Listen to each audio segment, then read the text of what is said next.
Popcorn World.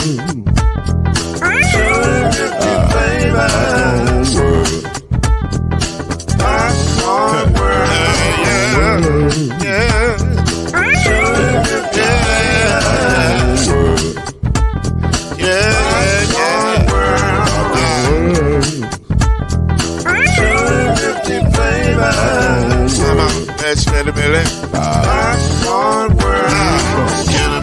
Now, yes, I can. So you can get this groove in the back of a can. You can make it rhyme and groove and the holes in your hand. Popcorn World. 250 flavors gonna make you smile. 250 flavors gonna make you smile. 250 flavors gonna make you smile. I said popcorn make you smile. Ah. Popcorn World. Popcorn World. Popcorn World. It's a popcorn world. The popcorn world.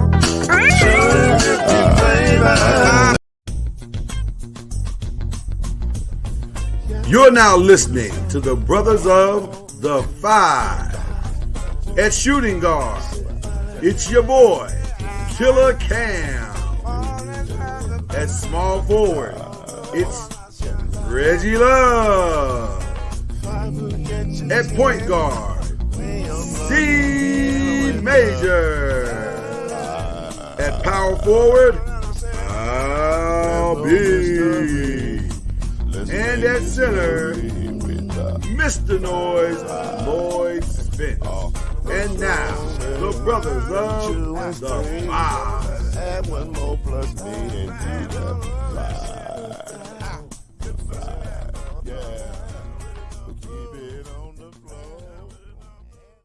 Back at it again. Man, it's Lloyd Spence. That's C Major right there. We glad to be here with you on the Five. Man, like I said, we kind of easing. I feel like we easing into 2024. Like we ain't bum rush 24 like we normally would after the 5, but we kind of easing our way into it. But it's all good though. I like it though. See, Major, how you feeling, baby boy? Feeling good. Somewhat feeling good, but got some. Somewhat feeling good. Are you playing? Is this your flu game? No, nothing like that. I just got some news that kind of expected, but when that ink dry, that Harbaugh news, Okay. Oh, some. Yeah. Oh, I just see what happened. I see what happened. Yeah. Oh man, you're right. We are starting with breaking news tonight. Yeah. I forgot. You know what? And I apologize, bro, because I came on here and I'm being a little insensitive. You're right. I apologize. Because honestly, okay, so let me reset. I'm sorry. We have to reset the whole show. Y'all. Hold on. Hold on. Give me a second. Because I didn't come in with the right energy for my little bro. Matter of fact, I didn't even notice that the hat's to the back and everything. This is my fault. My bad. Right. Let's start over again.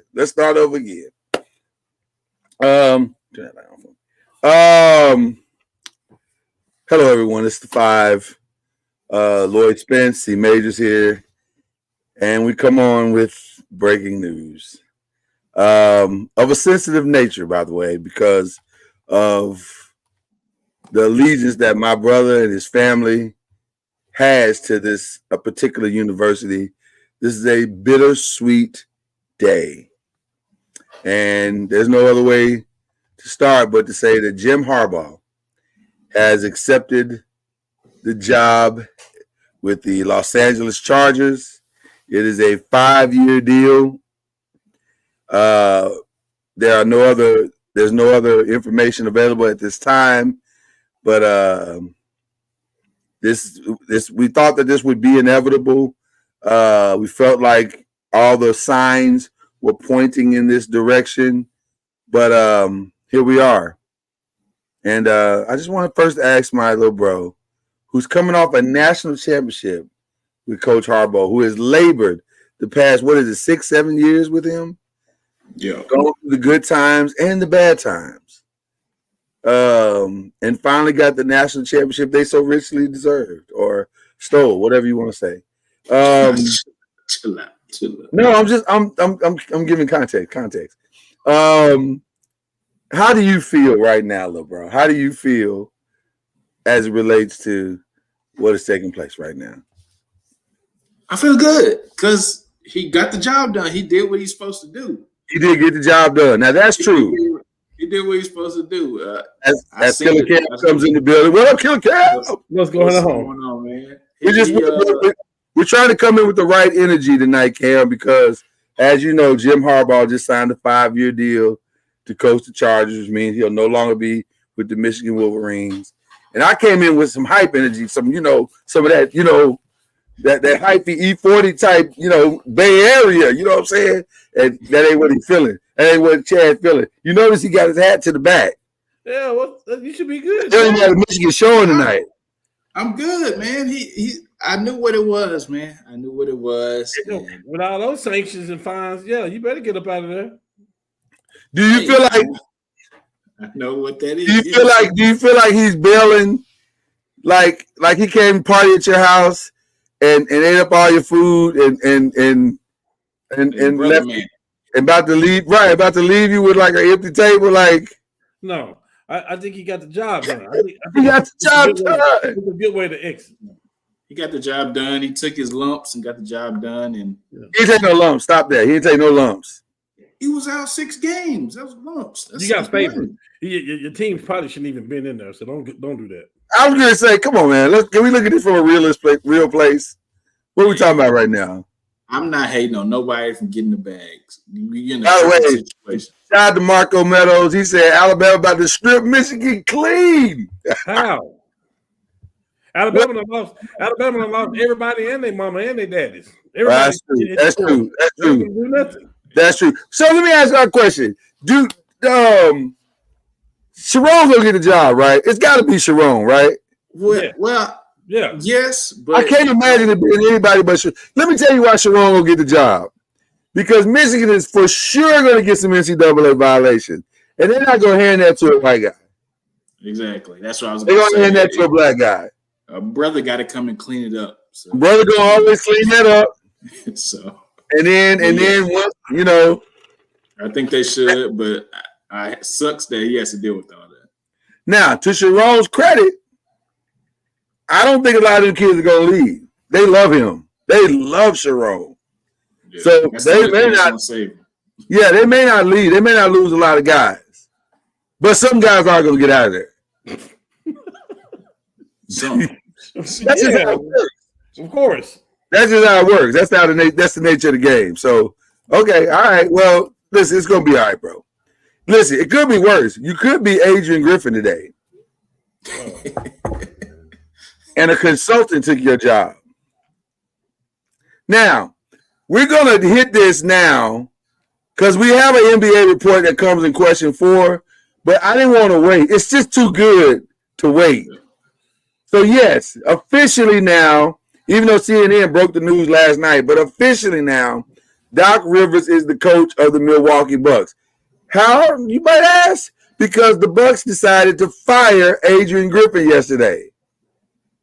Who is Adrian Griffin, you ask? He's the former coach of the Milwaukee Bucks, who was second in the East with 30 wins and only 13 losses, who was playing not great defense, in fact, terrible defense, but they were still second in the East despite that. And that wasn't good enough for them. They decided to fire Adrian Griffin literally at the halfway point of the season.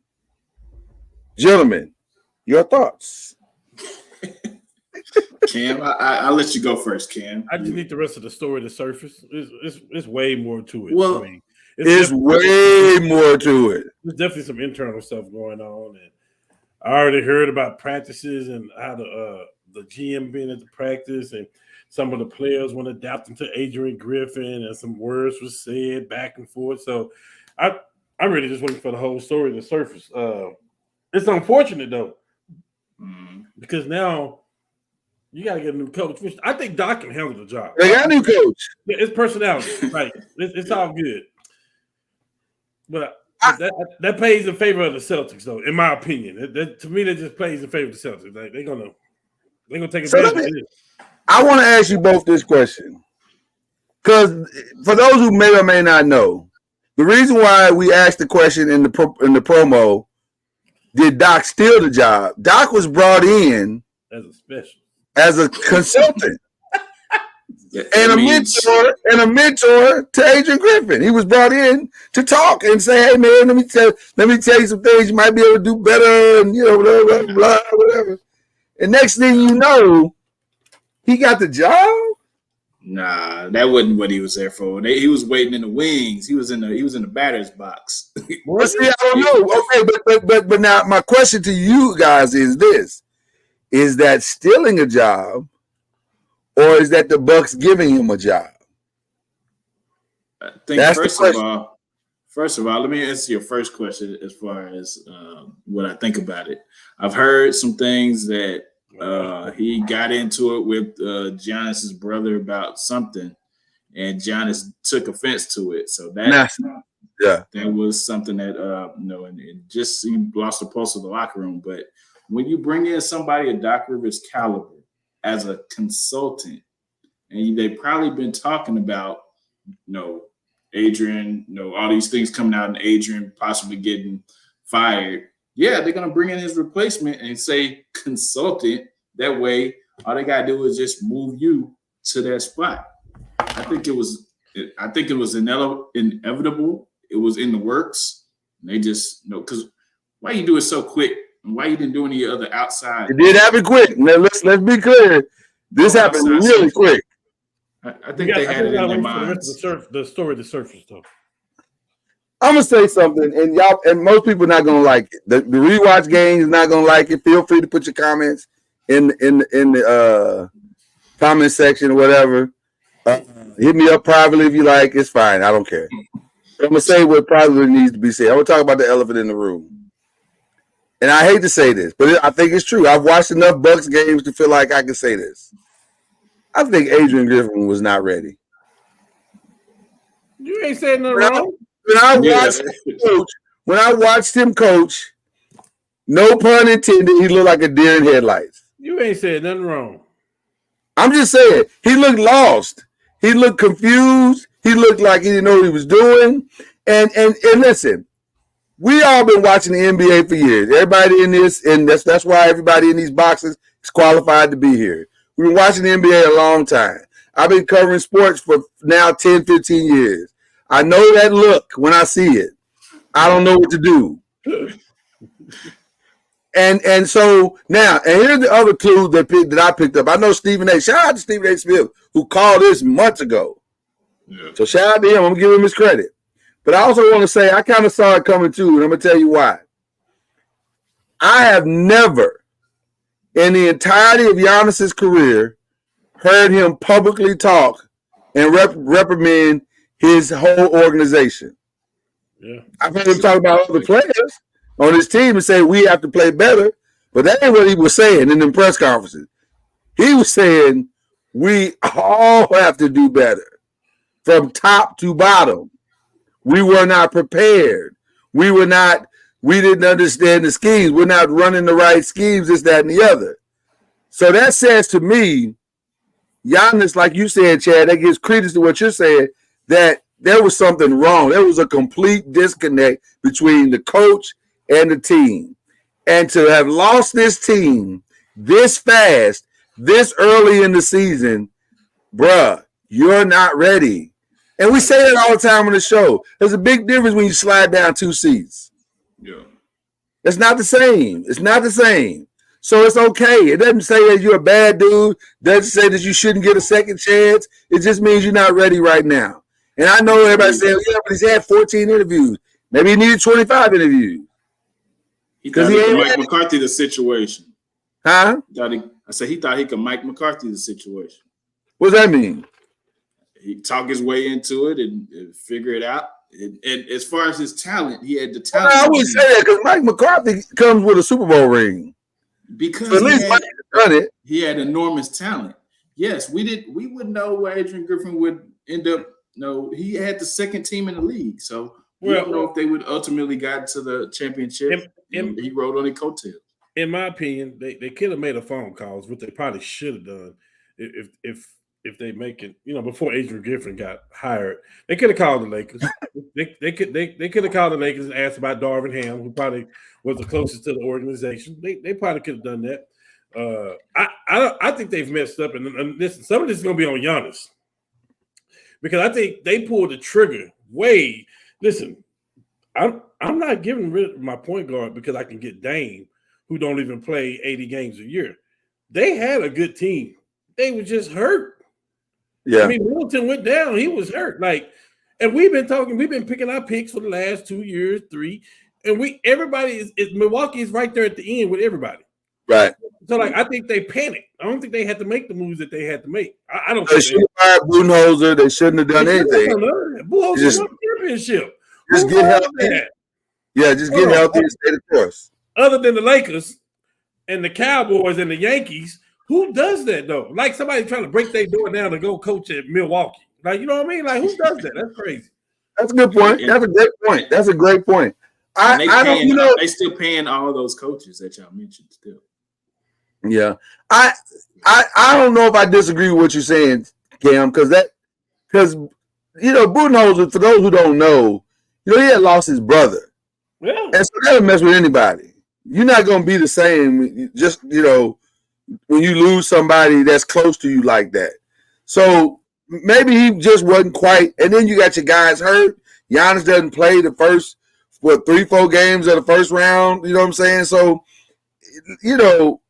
I think I agree with you, Ken. They may have jumped the gun a little too early, but nevertheless, they jumped it, and then they hired a guy who didn't have any experience and didn't have a reputation, clearly, or a repertoire of being connected to his coaches. Connected to his team. He just wasn't ready. Huh? Who does that? Listen. But here's the interesting part for me, though. This is where we disagree. If you think you have championship aspirations this year, and you know this ain't working, and again, we don't know the whole story yet. I'm sure there's way more that's going to come out over the next couple of weeks.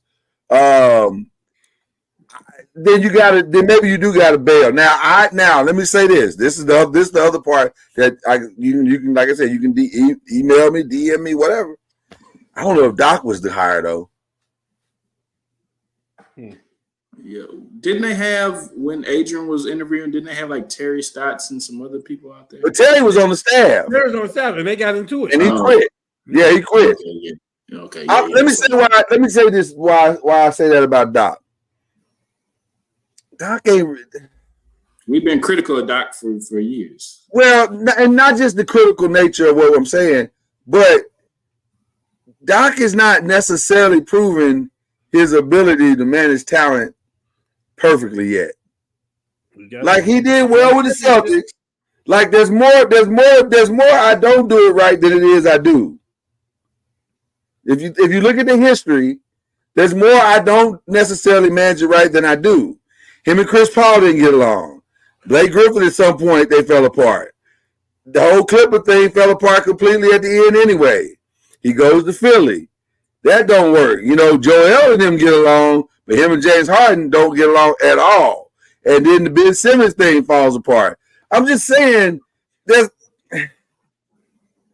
like I was saying earlier, that sometimes talent does make up for coaching. So but it hasn't in Doc's case. Yeah, it brought him up. Only man in the history. history. Brought him a championship. It still brought him a championship with the Boston Celtics. Okay, I give you that one. But it's also brought him two teams that he had 3-1 leads with that didn't finish the job. And that's on Doc, and it's on the players too, though. It's on both. I'm just saying that I don't think this, kind of going back to what you were saying, Cam, I don't know if this is the easy fix that you're trying to make it out to be. And you meaning the Milwaukee Bucks. Y'all brought him in and said, "Oh, Doc, he's a consultant. He big." Okay, I mean, but I would have liked to see a Van Gundy in there, maybe. Y'all can say Mark Jackson. I'm not a fan of Mark Jackson. I like Mark. I get it. I understand. I don't know if Mark is a bad coach or not. All I know is that the team he's a good preacher. But he might be a good coach too. Well, he's definitely prophetic because he said he had the two best shooters in the world, and he was right. And he couldn't do nothing with him. And he said that before we all knew that they were. And he said he didn't do nothing with them, but I get it. He had time. He had the wrong. They kicked him out before. He had the wrong people sitting on the bench. Yeah, when he turned the corner, they kicked him out the door. He had the wrong people sitting on the bench. It cost him. So you got to go, Mark. All right. Hey, and there's a reason why Mark didn't have another job. There's a reason. Now that's true. All right. Okay. Let me stop. That's true. Okay. All right. But I don't know if Doc is the perfect fit. I love Doc. I'm rooting for Doc. And I want Doc to win. But I'm just saying, it ain't necessarily seamless, is what I'm trying to say. I'm rooting for Doc. Okay, all right. Well, we gonna see. If it doesn't fit, then Jonathan is gonna face. If it doesn't fit, Jonathan is gonna say something again. So they're gonna. All right. We definitely gonna see what happened. All right, let's get to question one. That was interesting. That was an interesting situation. Okay. People are not understanding what just happened yesterday. So let us as the five break it down for you so you can understand. Because you're gonna be mad in a minute. Or you might not be. You might be happy in a minute. But you're damn sure going to be affected. So here we are about to break this down for you. Yesterday, two magnanimous things happened. Number one, The Rock, Dwayne Johnson, was put on the board of directors of the TKO company. Now, why was that significant? Because it probably was the key component to getting the Netflix deal done. To have somebody like The Rock on the board of directors that brings them the credibility they need with Netflix. He probably has a phenomenal relationship with Netflix. So that's how that worked out. And your Netflix deal, by the way, is that Monday Night Raw, starting in 2025, is going to be on Netflix exclusively for the next 10 years. So from 2025 to 2035, Monday Night Raw will be on Netflix. Now, why is this significant, you say? Why would you take up a sports show to bring this up? Because they paid an estimated $5 billion to get the deal done. Let that sink in for a second. I'll wait. Because if you don't understand what just happened, you don't know how the world works. Now, Netflix, admittedly, and historically, has struggled putting live stuff on their site, but not for the reasons that people think. It's not that they don't have the capacity or the capability to do it. The problem is Netflix has 263 million subscribers. So imagine 263 million people all trying to get on a server at the exact same time. That's not going to work out well. So they are working through the issues of their live capacity to be able to bring you Monday Night Raw here in 2025. But that's not really what they're doing. That's part of what they're doing. That's not really what they're doing. Because guess what else is about to happen at the end, I think, of this year or next year? The NBA deal is up. And there's a bid going to happen. And if Netflix is out here handing out $5 billion checks to show Monday Night Raw, what do you think about to happen? Ladies and gentlemen, what could possibly happen in the next year or two is that you could be watching your NBA games on Netflix for the price of $20 a month.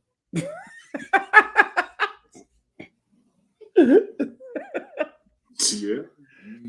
Well, some of y'all don't watch your games anyway, so it's all Right.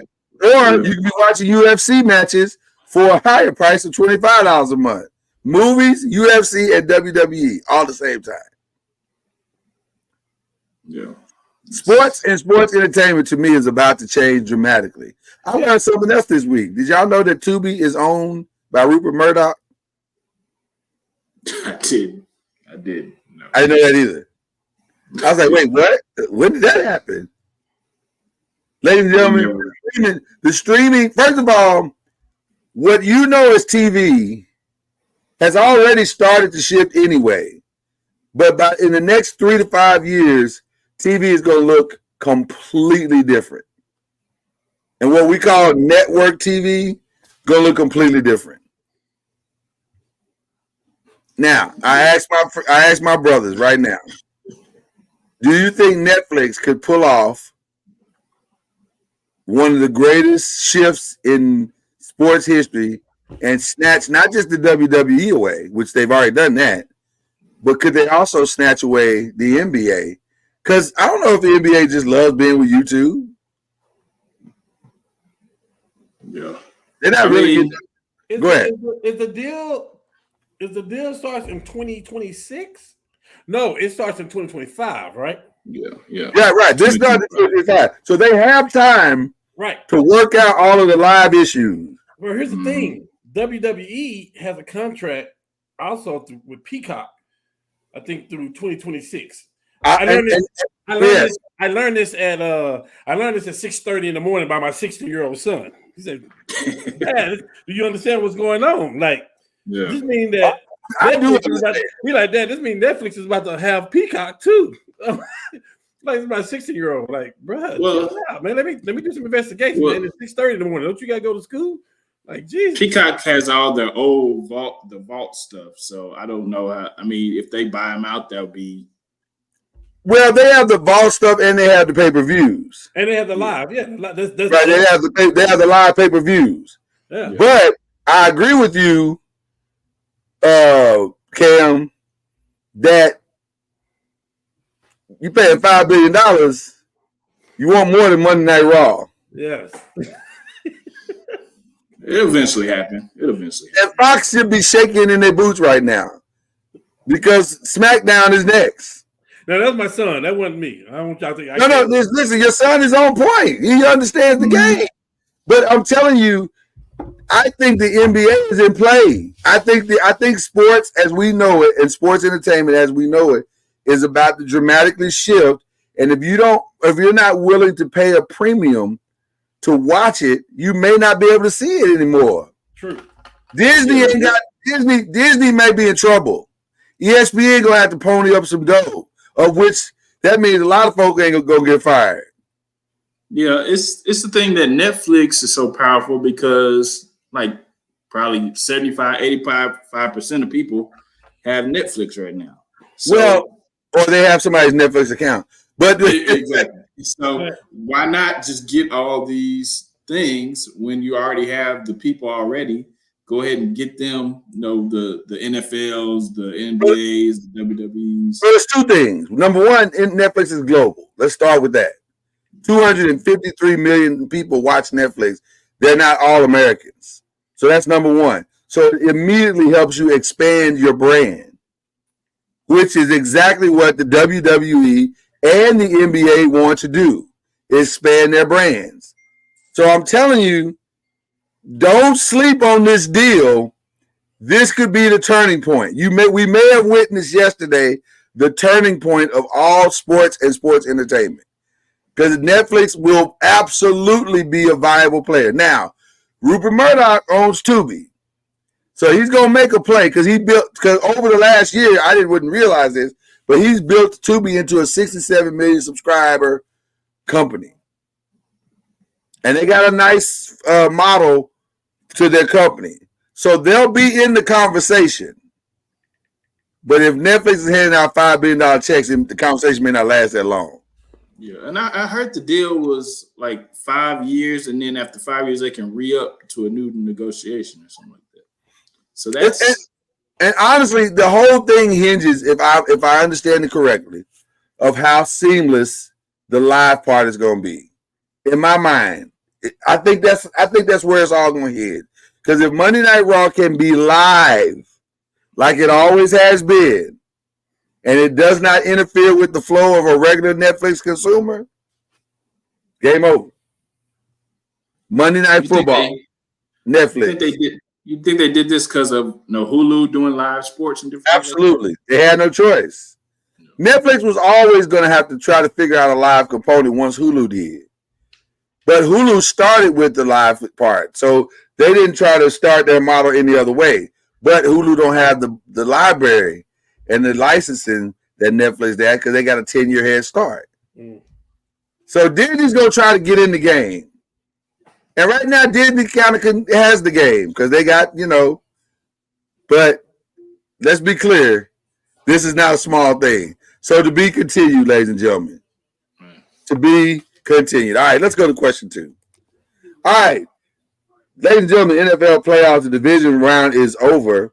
And as we picked last week, thank you, Cam, for letting me know. Is that better? Yeah. Okay. As we picked last week, I told my little brother over there, one of us is gonna go 4-0 and the other is gonna go 3-1. You a genie, brother. No, I was just saying one of us is going 4-0 and the other was gonna go 3-1. Well, you probably who went 4-0 and who went 3-1? Well, you probably won't be going 2-0 this week. I went absolutely going 2-0.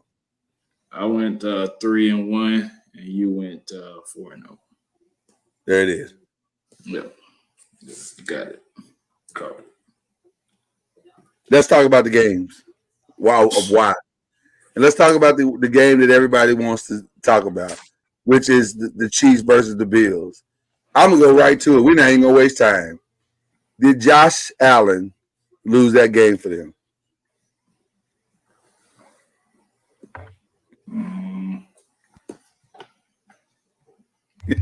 Oh, they see that look on Cam's face. Let's see.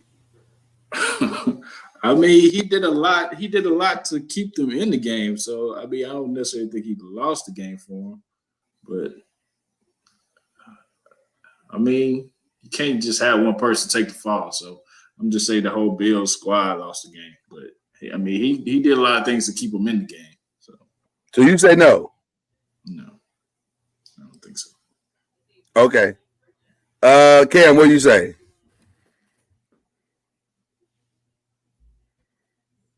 Yes.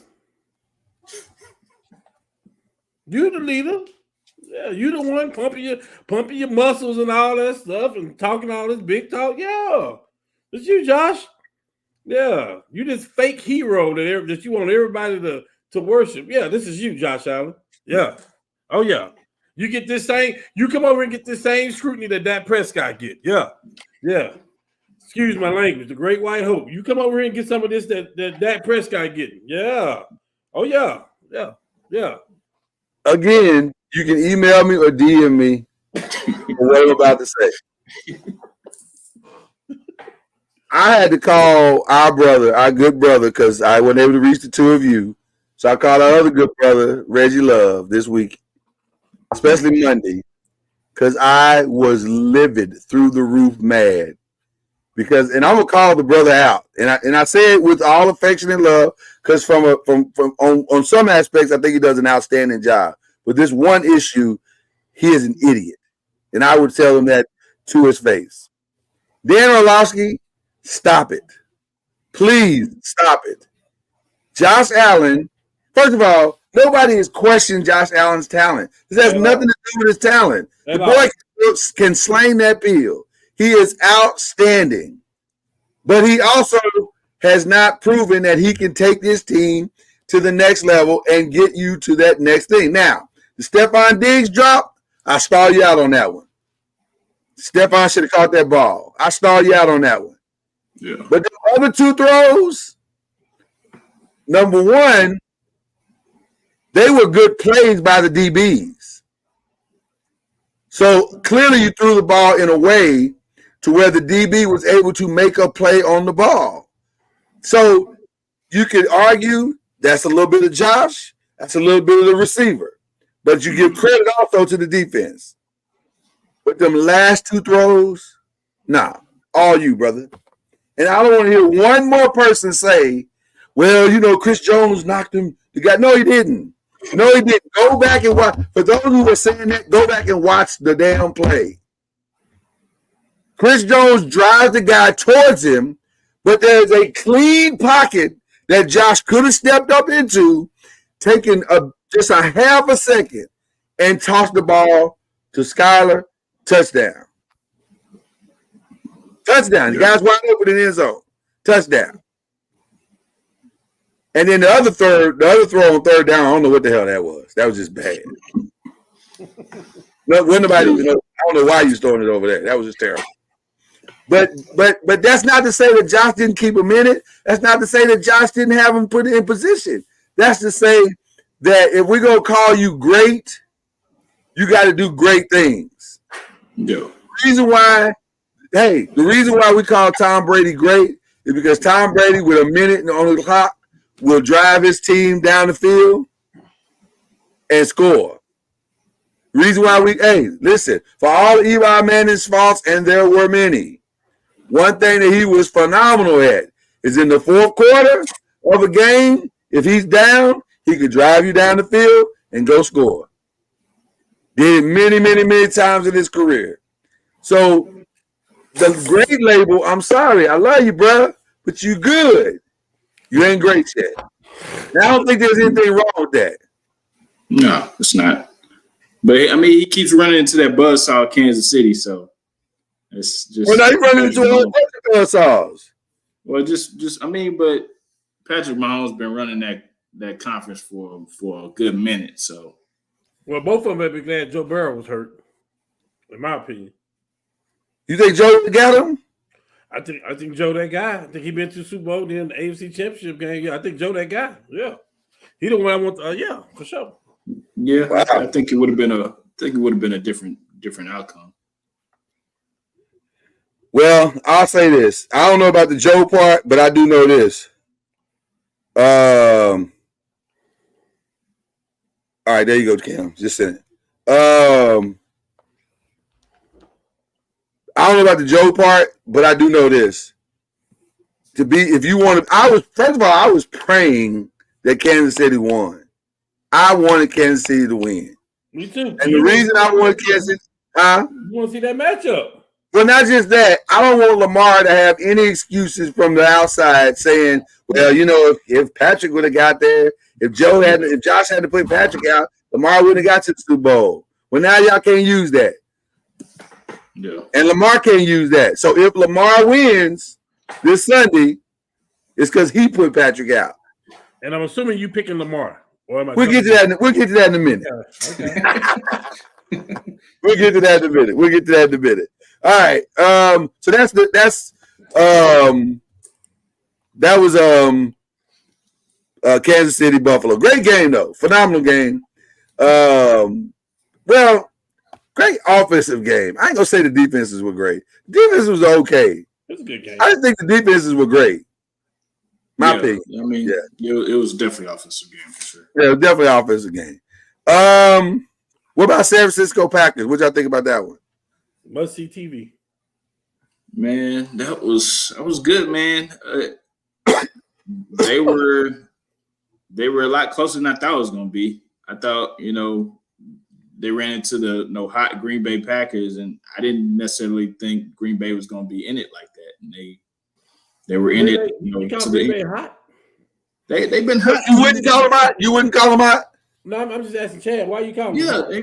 Because they came into the playoffs in the regular season at the right time, winning. So I mean, I would say what they doing in the playoffs. Man, come on. Wow. You don't think they're hot? You don't think that Green Bay is hot? Man, don't fall in that, Lloyd. Don't fall into that, Lloyd. Come on. I saw it from a mile away. Don't do it. Yeah. He trying to say because the Cowboys lost. He trying to tie that in there. Well, did the Cowboys lose or did the Green Bay beat them? We got destroyed. Okay, so we got destroyed. Yeah, we got destroyed. See, that makes them hot. So anyway. So I think that I don't know what this says about Brock Purdy other than he could lead his team to the victory, but does that mean that he's a great quarterback? Or what does it say about Brock Purdy? Should we still be questioning Brock Purdy at this point? No. I think Brock's solid. Yeah. Now, let me say it this way. I think he's solid in that system. Yeah. You know what he's doing? He understands he understands the system he plays in. He gets the ball out the way he's supposed to. He's doing what they wanted Garoppolo to do. He's doing what they wanted Garoppolo to do and what they wanted Trey Lance to do. Yeah. So I'm gonna give him credit. I'm gonna go ahead and give him credit. I know Ryan Clark is like he don't love Brock Purdy, which I understand why. I do understand why, because he's not phenomenal and he doesn't have transcendent talent. It's very clear why he was the last pick in the draft. Yeah. But maybe he shouldn't have been the last pick. Maybe he should have been like fifth round, fifth, sixth round. You know what I'm saying? So, but he's fine. He was fine. So, but let me just say this. Despite their loss, Lions, get all your licks in now. Because Green Bay coming. That squad is coming. Huh? Yeah. They're coming, man. Detroit coming too. I believe in Jordan Love. Wow. I believe in Jordan Love, brother. Now, I don't know what that last pass was. I don't know what the hell he was looking at because that dude was in triple coverage.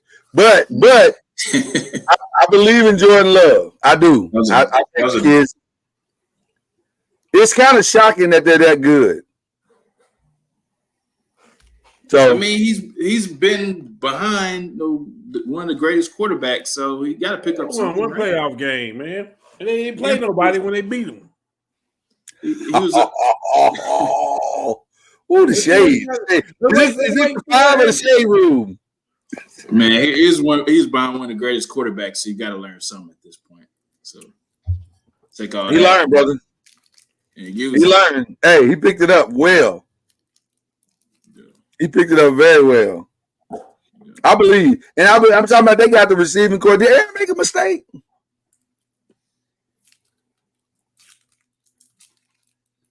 I mean, not necessarily. If you want to get out the way and let Jordan do his thing, I mean, they didn't say he ain't had no receivers at Green Bay. They ain't draft nobody. And I'm looking at 4 receivers over there that look pretty damn good to me. Yeah. Aaron I think Howard, it was time for him to move. Aaron want a big name in there. Yeah. Is it always we throwing it to Devontae Adams for God knows how long? But here's the problem. Didn't nobody know Devontae Adams was Devontae Adams until somebody made him Devontae Adams? Oh. Everybody got to start somewhere. He was good at Fresno. Golly. I mean, he was good, but was he transcendent? Was he all world? Was he, I mean, come on. Goodness, he's so hard. Am I hard? Am I being hard? I'm sorry. Well, y'all listen. Y'all can DM me. I believe in Aaron Jones more than I believe in Jordan Love. Aaron Jones put on a clinic. He almost single-handedly won that game by himself. Yeah, that dude. So, what about Detroit Lions and Tampa Bay Buccaneers? Baker, you can't throw that pick.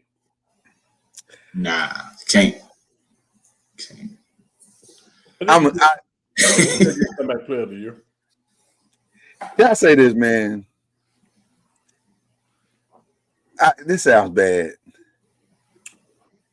I wanted to believe. I really did. But I mean, we all saw that pick coming. I mean, he got him into the playoffs. You got to believe a little bit at least. Listen. Baker Mayfield, to me, Lloyd, is the clear-cut comeback player of the year. I don't know how you don't vote for him. He's the reason why they got there. Now they may try to slide Joe Flacco in there, but we saw that pick coming. We saw that pick coming. Yeah. Well, I felt bad for him too because I'm like, yeah, he played good. Just take your time. I was screaming at the Stevie going, Baker, just take your time. Just take your time. It's right here for you. Plenty of time. Yeah. Can we talk about Mike Evans? Can we talk about Mike Evans for a second? You mean quite possibly the best receiver in the league? That's never going to get the credit for it. Man, he'll look great in the Cowboys jersey next year. Mike Evans is the greatest safety blanket in the league right now. Because all you got to do is put it in his radius. He will find it for you. I think he's a free agent next year. So. He is. He ain't going to the Cowboys, though. Man. Y'all can't pay everybody.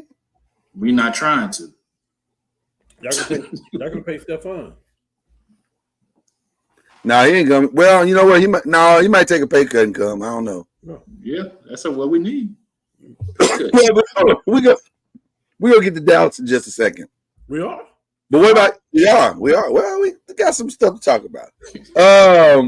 What about Ravens Texans? That's good. Shout out to the Texans, man, for a nominal season. They just run into a buzzsaw. Definitely. They just ran into a buzzsaw.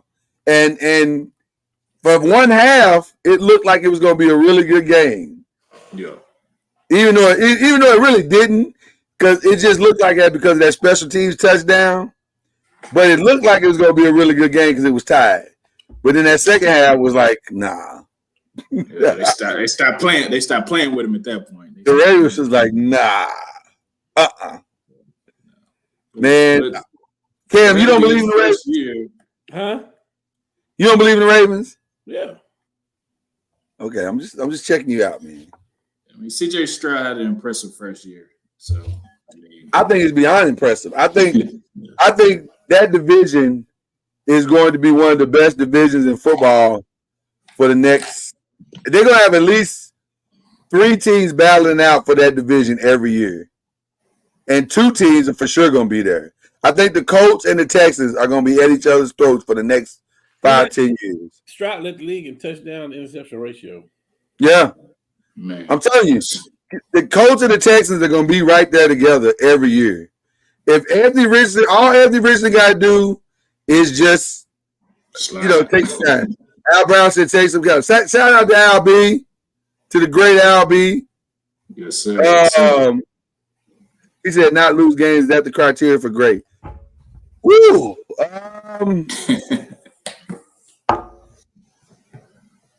Well, you know what? Let's answer that question. Let's answer that question by going to question number 3. Because, first of all, shout out to Dallas Cowboys is the gift that keeps on giving. Yes. They should have a family band of Twitter on Dallas Cowboys. Like, you should say, please don't tweet about the team ever. So it all started when a fan said, hey, man, Dak is a problem in I'm paraphrasing everything I'm saying, by the way. But I'm not that far off. Dak is a problem here in Dallas. And Mama Lamb said, you're damn right he is. She said, and now this is a quote. She said, Dak ain't it. And she said, I hope my baby goes somewhere else. But then, I guess the Parson family was like, no, I'm sorry, I messed up the timeline. The Dak family, like, Tad Dak, is it Tad Prescott? Is that his name? Tad Prescott jumped in to defend his brother. I wish my brother would go somewhere else, too. I've been telling him he ain't appreciate it, and I wish he would just pull up and go somewhere else. To which the Parsons family said, hey. Man. Which forced Micah Parsons to come out and say, I love everybody. I love all of my teammates. I love all of my brothers, and my brother's comments are his own. However, one thing that he or CeeDee Lamb didn't say was that the Dak comments were wrong.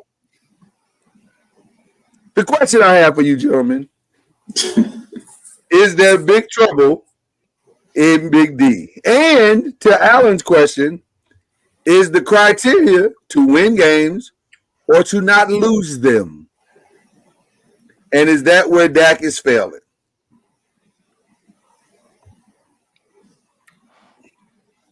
I mean, you try not to lose the game. So, I mean, like we've all said, you have to have some game manager in you to not lose the game.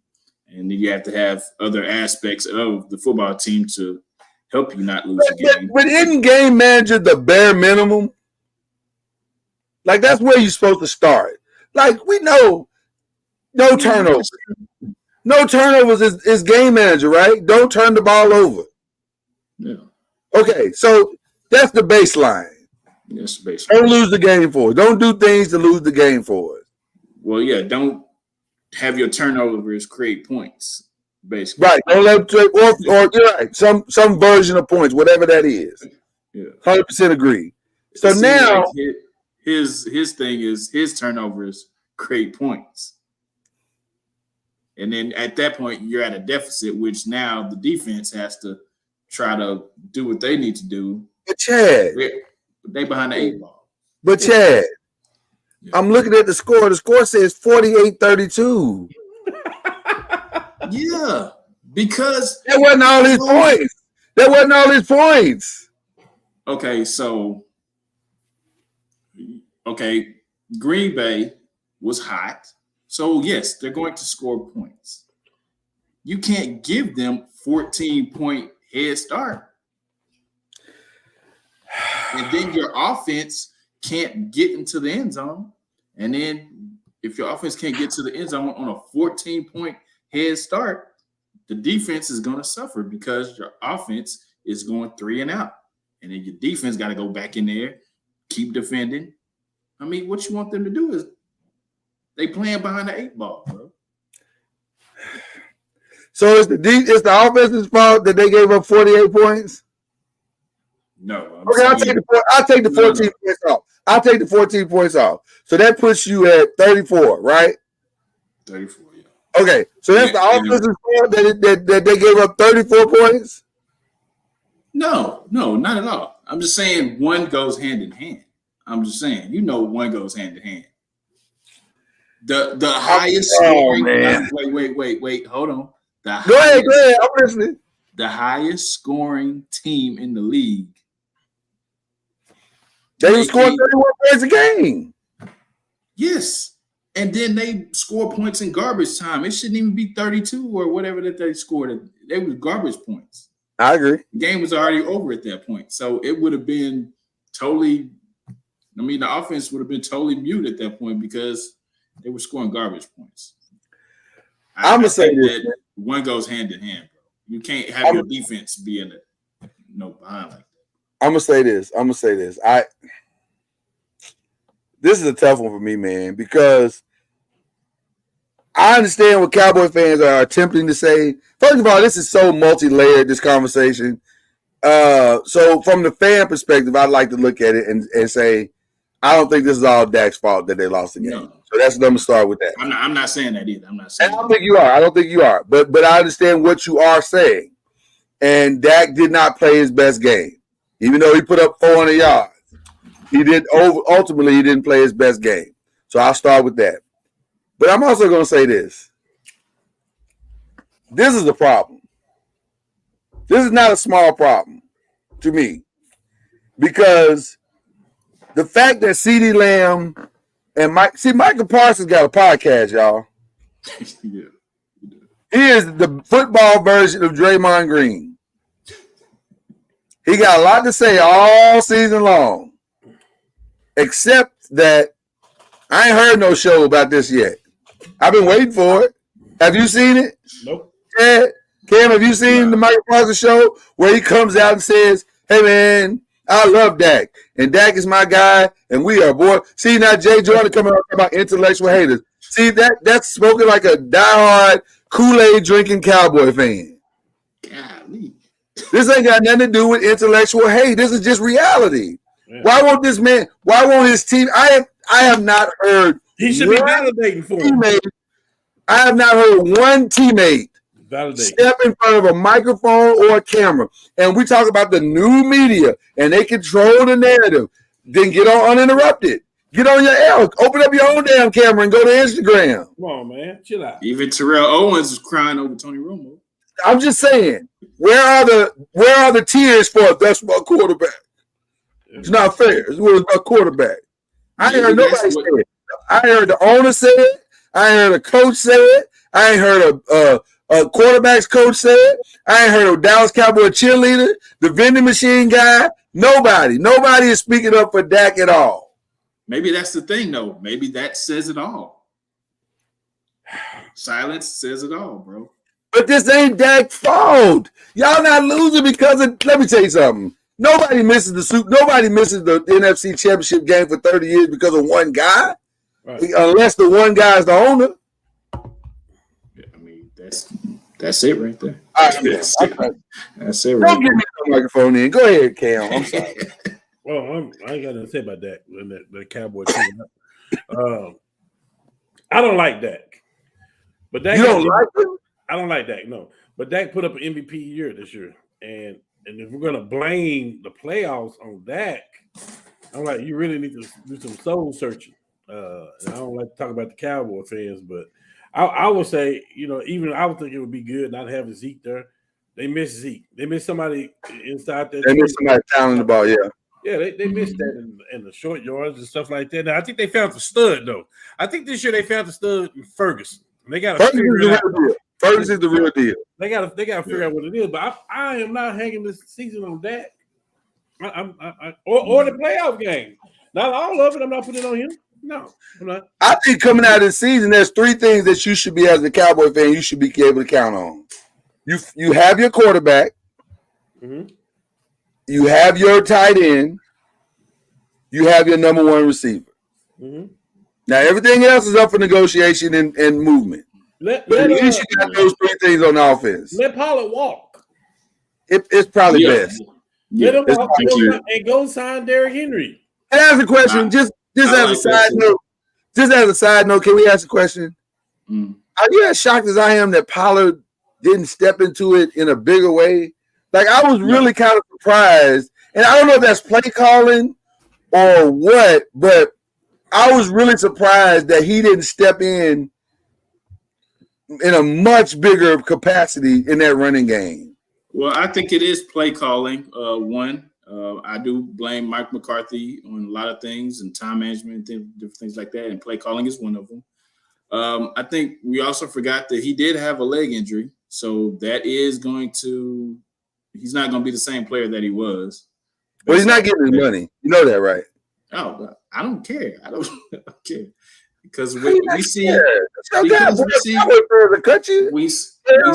he's a complimentary player.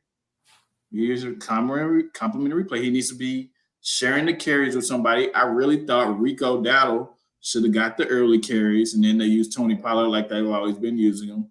Third downs and different things like that. I don't think either one of them was. I don't think they had a serviceable back on that team. Well, I'm saying since they had him on the team, I think that's what they should have did. To me, Dowdle was only slightly better than Pollard. Yeah, I mean, but I'm saying you had him on the roster, so you got to play him at this point if you're not going to do anything with him. So you have to change it up at least. But I feel like he had that leg injury, and you're not going to see the same Tony Pollard. And they shouldn't have never let Zeke go because he had 12 red zone touchdowns, and where they had trouble in the red zone, they should have never let him go. So here's the question I have to close this out, because maybe these guys will speak privately and this won't be a big deal, but why not clear it up publicly? It happened publicly. Somebody should have spoke up by now for that, and ain't nobody done that. I just don't understand. That's the part I don't understand. We had radio people setting up for peers. I mean, there's no leaders in that locker room. You don't have to be no leader to speak up for who you like. I was gonna say all you gotta say is somebody put a mic in your hand and you say, first of all, if any cowboy called any TV station or radio station, sports radio station, and said I need to do an interview to talk about Dak, there's not one of those that wouldn't open up their microphones and say, "Come on over, let's talk about it." Yeah. Hell, we want that right now. So I just don't understand why the Cowboys are just leaving this out here like this. I just don't get it. But unless they think it's true. I think they think it's true. That's what I'm saying. Silence is everything. Oh, Big Trouble in Big D. Yeah. Okay. Yeah, I think they think it's true because of past years and what's going on. So I got a quick fix for you. Talk to me. For Chad, I got a quick fix for you, Chad. What's up? He's still in Denver right now. Russ. I heard two that was interesting. That, and I also heard a Justin Fields trade straight up. Oof. I think Justin Fields gonna be in Atlanta. I think Atlanta gonna trade their pick for Justin Fields. I don't know. By the way, what's taking so long with that deal? I don't know. Trying to find the coach. I think the coach. I think trying to get the coach. I think they need. I thought it was Bill Belichick. I thought they settled that weeks ago. I know you got to do the Rooney Rule. I get all that. The Rooney Rule. I get that. But what are we waiting on? Yeah. I don't want him to go to Dallas. I think the perfect spot for him, because it's been a lot of scrutiny on him too. Russell Wilson is still good. Like call it what you want. I think the perfect marriage for him would be in Pittsburgh. Who? That's all they missing. I'm telling you. They need a dependable quarterback. Oh man, that's good. Quarterbacks is being. That's good, bro. Yeah. That'd be good. Mike Tomlin deserves a Russell Wilson. I like Pittsburgh. I like I ain't gonna lie, I like us if I'm being honest. But I ain't gonna hold you. But I like us too. But anywhere he was wanting to go, he'd be a good fit. I think he definitely needs a fresh start. He's gonna get that fresh start. It's just a matter of where. I would be ironic, and it would be so cool if he go there and have success. If he went to New Orleans and go there and have success. Yeah, mean, they got wide receivers. And then after he scored, every time he scored a touchdown, he could look at the camera and give the camera the middle finger, as if to say to Sean Payton. Well, I can't say it on this for monetization purposes, but you understand where I'm going with this. yeah, definitely. Okay. Definitely. No, definitely have a good spot for him. All right, we got to do an NBA report, y'all. We got to do an NBA report. We talked about Adrian's, Doc stealing Adrian's job. Where did we land on that, everybody? Did he steal it? Or was it given? It was given, right? He was guided to it. I think we have to talk about that next week. I think we have to see what else is coming. We're gonna wait. Something else is coming. Y'all know it is. Something's coming. We'll wait. I'm willing to wait on that. Big trade went down. Terry Rozier is a Miami Heat point guard now. Miami Heat got younger. They got faster. Hello. They got a consistent 23 to 25 point score. I don't know if they got a pure point guard. Although this season he has played better at point guard, mainly because he's had to because of LaMelo's, in and out, whatever. But I think Scary Terry is the perfect fit for that team. Yeah, with Jimmy Buckets. Yeah. Yeah. And I'm gonna tell you something, man. I've known that kid a long time, Terry Rozier, since he was at University of Louisville. I've known him a long time. Do not sleep on the Miami Heat. That's all I'm saying. The Miami Heat does not care about your seeding. The Miami Heat does not care about your location of where we start in the playoffs. The Miami Heat does not care about your big two or big three. I'm just saying. Do not sleep on that team. All right. What about the other trade? Cam, you hadn't had a chance to respond to this.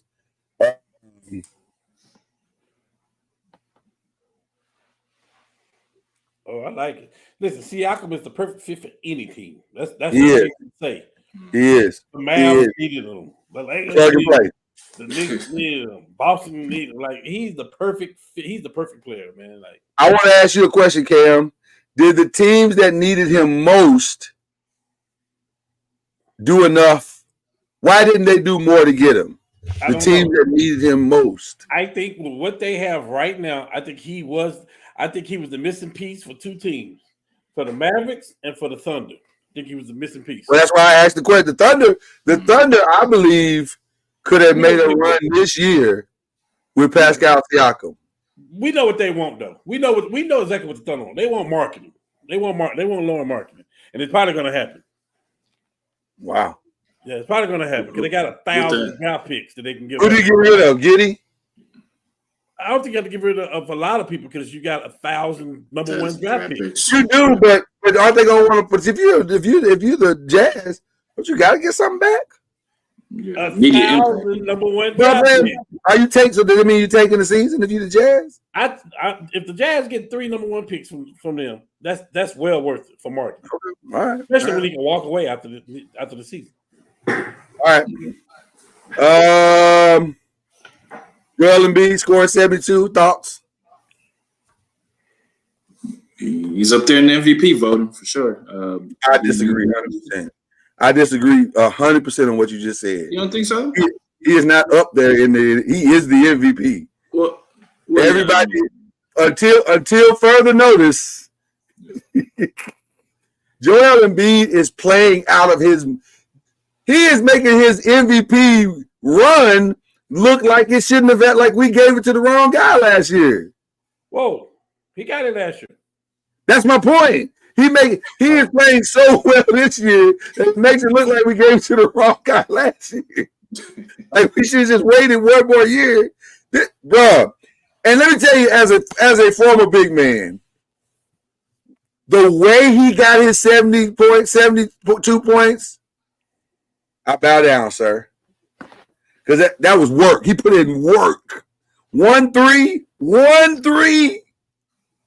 Should that's work, baby. That's work, baby. Should Wembanyama study that tape? He had 33. Still. I was going to say. I don't know what more he could have done because he did his part. He just It's one of his best games of the year. He just ain't ready yet. But 33, I mean, on most days, that's a great night. Yeah. It's pretty good. Until the guy across from you doubles what you did. So, more than double. All right, so let's talk about it. Who's the real contenders right now? Who are you believing in? Are we believing in Minnesota now? Do you have to believe in Minnesota now? I believe in Anthony Edwards, not necessarily Minnesota. He the same. Who put them out last year?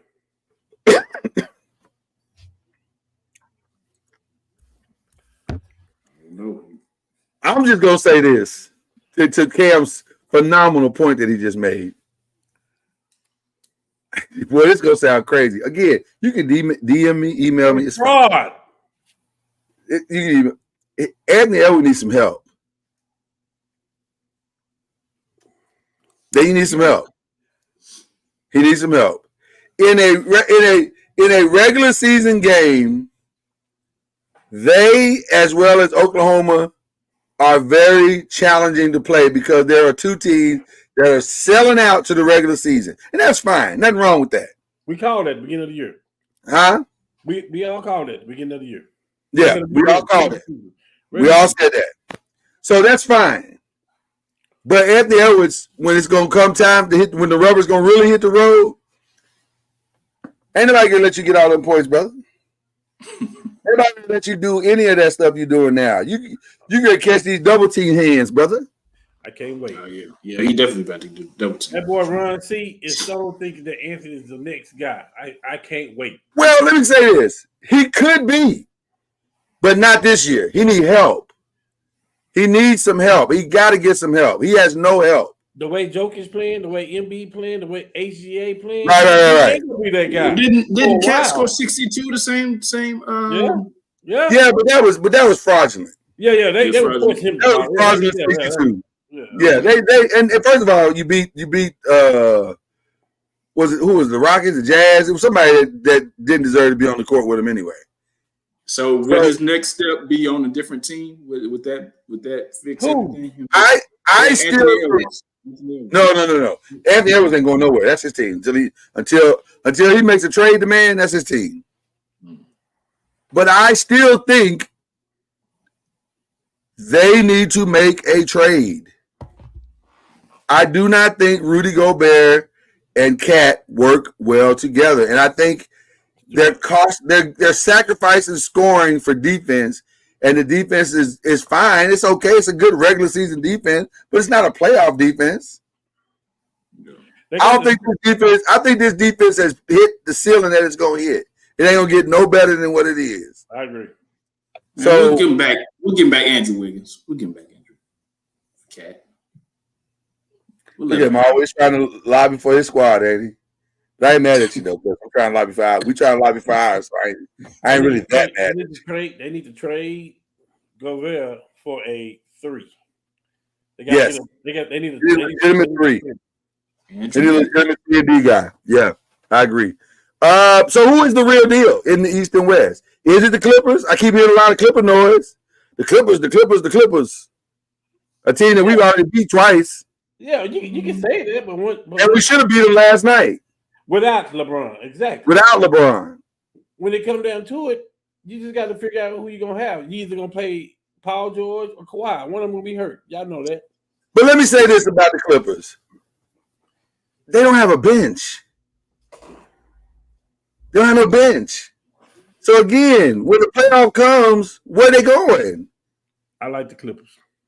The 5 going to play a lot of minutes. 5 is solid. That 5 is solid, but they don't have no bench. Listen, shout out to Russell Westbrook who went back to the bench to help the team, but you're supposed to be on the bench. But if you're in the playoffs, your bench is going to be like 7 deep, 8 deep. So do they have 3 other guys that not the only guy that scares me on the Clippers? The only guy that scares me on the Clippers besides Kawhi and Paul George is Norman Powell. Norman Powell is a real dog. I like Plumlee over there too. Yeah, well, he don't scare you though. No. We got enough length to stop everybody else. But Norman Powell seems to somehow find the ball and find the basket. He's a problem. But again, I think we're still looking at Jokic. And I got a shock for y'all. And it kind of goes, we're going to answer E and F together. Because for all that the Warriors have just gone through this past week, and we continue to send our thoughts and prayers to that team, because that's crazy what just happened to them. I think they just found their motivation. Oh, wow. I think they just found their motivation. I remember, and Cam, you back me up on this if I'm wrong. I think we were good in 2020. When Kobe died, something else happened. For sure. Something else happened. Like the way they focused in that bubble, you could tell this was not just about winning the championship. This was about defining a legacy and saying, we're doing this for our guy. Yep. Yeah. I think the Warriors are going to find the exact same thing. I think they're going to be a problem in the second half of this season. I think the whole team, they still may do a trade, maybe not, but I just feel like tonight they play Atlanta. I think they're going to send a very clear message to Atlanta and the rest of the league. We understand where we are now. We understand who we are. We understand. I'm just saying, man, and I hate that this happened. I really do. But when these things happen like this, it's something about having a sense of why. And I think a championship team that has gone through so many great seasons that they have, sometimes you lose your why. Facts. And now they found it again. Facts. Keep your eye on the Golden State Warriors. I don't mind saying that out loud. So, but I think the Nuggets are for real. They still for real. And I think the Lakers, I'm going to be honest with you, man. I think the Lakers are going to be right there in the mix of it all. When the Lakers lock in, they can beat anybody. They can beat anybody. So they ninth right now. Where would they jump into? How far I think they can get when the season. Now this is no trades. This is just them locking in. I think they can get to as high as the 5th spot. Yeah, it's pretty close. I think they can get as high as the 5th spot, maybe higher. Now, let me say this. If they get to the 5th spot, they're going to get to the 4th spot because right now they got the tiebreaker against the Clippers. But I think they can for sure get to the 5th spot. We got a trade. I think so. That's just me. Cam, Chad, what y'all think? We got a trade coming. Well, that's our last question. So we'll just combine all three of the last questions. Who's the trade? Who is it? I heard 3 names. I know all 3 of your names. I heard 3 names. Murray, Young, Mitchell, Spider, and Young. Mm. Which, by the way, those are probably the right 3 names. We need a point. Let me tell you something. Cam, I started to call you last night, but I knew you had worked a long day, so I left you alone. But I was so pissed last night in that 4th quarter because it came down to what it has always come down to, point guard play. And it is so frustrating because you can't put Reeves and Russell on the floor together. You can either have one or the other. Now, Reeves, as an individual player, he's outstanding. But he's not a point guard. That's not what he's getting paid to be. He's paid to be a scorer. Yeah. Our point guard, though, is terrible. He is a terrible – because he's not a point guard. He's just a shooting guard that can dribble decently. But as far as making actual plays and making us better, that is not his skill set. And we can't keep going on like this. Yeah. So out of those people that massive defensive liability. A massive defensive liability. After those three people that y'all named, Spider, Trey, or DeJounte, who was the main target? I'm so stuck. Because I wasn't aware of the Donovan one. You really want DeJounte. You really want Murray. You really want him. But when you can throw out a Spider out there as a third. Yeah. See, the problem is the Spider thing, man, is about 27 points a game. I mean, Murray probably gonna be that too. He's not a scorer like that, though, really. But Which, by the way, I don't necessarily need him to be. No, I agree. I'm just right. But not 27 tonight, Chad. you got so the conundrum I'm in. Spider knows how to go score 27 and get 7 assists, which solves the problem on the offensive side of the ball. Do it. Not so much on the defensive side. We still gonna have a problem on the defensive side. yeah, Although he's a better defender than Russell is, but we would need him to commit to a stronger defensive presence.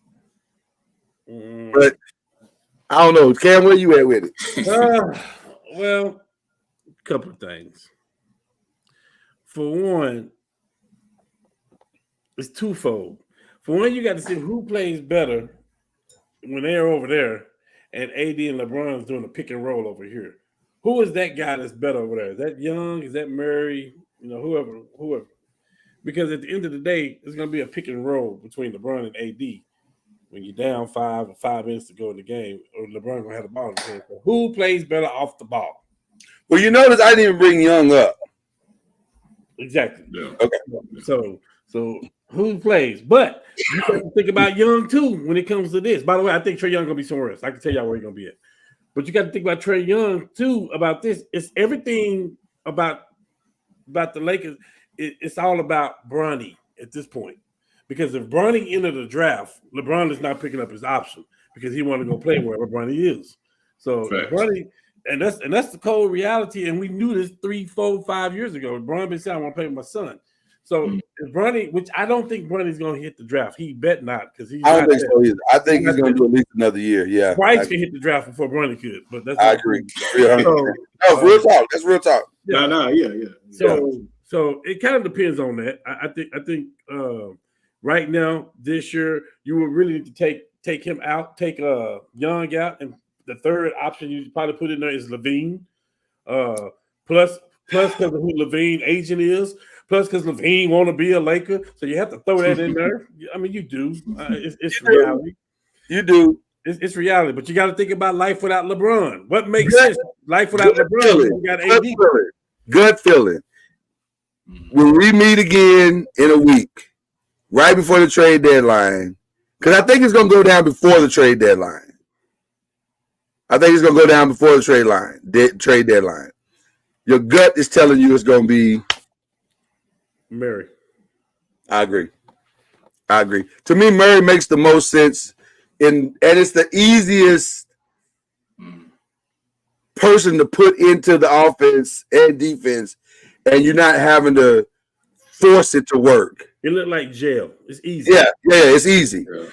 Everything else is a challenge. Zach is a challenge because that's a style thing. Donovan's a massive challenge because he needs the ball. Now, the good thing about Donovan, he buys you 12 minutes a game where LeBron can go sit his ass down. And AD. And Donovan will get everybody else involved. Yeah. So there's a massive upside to having Donovan as well. So I'm a little conflicted with that. But if we're just talking about complete player, top to bottom, defense included, Murray. It's Murray for me. So who y'all giving up? Because I know y'all giving up Russell, but who else y'all giving up? We don't. But see, with this deal, we don't have to give up Austin Reeves now, and that's why teams want Atlanta want a third team involved because they don't want the Russell. Well, it's going to be Shafino is going to be the other player and the draft pick, but yeah, you're right. It's going to be some other player as well. Somebody on an expiring contract. They'll Now the other name that is interesting to me as well. For the Lakers? Yeah. Andre Drummond? No, that ain't me at all. What? That ain't me at all. It's very much because I want somebody else to be down there where AD don't have to play the 5. I feel you on that, but some of us, Christian Wood, just got to stop being lazy. Oh, so you want Bruce? I kind of do want Bruce a little bit. Yeah. Can I tell you why? He's a dog on defense. He hit a dog. I love dogs. He can hit that wide open 3. Yeah, for sure. He can hit that wide open 3. So he is the real thing that Patrick Beverly is trying to be. Right. He is an actual. He's more Patrick Beverly than Patrick Beverly is. Yeah. I heard something today about the Warriors possibly looking at Kyle Kuzma. I heard that too. I don't know. I don't hate that. I just wonder, is he? To me, this is gonna sound bad. God, I'm making a lot of rough statements today. Isn't Kyle Kuzma just Jordan Poole 2.0? With the shirts and the diva mentality and the. I don't necessarily think so. I don't think. I think no. He's a little bit more mature. I think he's a little bit more mature than Jordan Poole at this point. Okay. I mean, yeah, you got the clothes and everything, but I think he's more mature than. I just don't listen. Draymond seemed last time we saw Draymond, he seemed to be moving in a good place. I just don't want to punch people in the face no more. I feel like Kyle Kuzma got big punch in the face energy. Yeah, I mean back then, yeah, but I don't think now. Right now, I feel like he got punch in the face energy right now. I think he kind of know if he go there, he know what he get himself into. So I think but that could be because of who he's around. Yeah, he around. I watched him play the other night, and I said, "Lord have mercy." I don't understand how you don't punch Poole in the face daily. Like I'm not trying to be violent. I'm just saying the dude is annoying. He is annoying. I'm telling you something, man. I played with a dude one time, and he was a point guard. And every time he would try to drive to the little dude, try to drive to the basket and taking ill-advised shots. And after a while, I said to him, "Hey man, drive down this court one more time, and I post up, and you don't even look at me. We're gonna have a real problem." Okay, Draymond Jr. I'm just saying, man. As a big, you know the type of work that you're doing down there. You run. Yeah. People don't understand. Bigs run court. We the only people on the court running full 94 every time. Because we got to go rebound, we got to go bang, we got to go position. So traditional bigs are running 94. I ain't trying to do all that, and I don't never see the ball. Yeah, it's a waste of time right there. It's a waste of time. And I'm just saying, bro, run down this court one more time and shoot that ball from 3 without me getting. I promise you, you're not gonna want to see me out there in a little bit. You're gonna be like that dude from above the rim.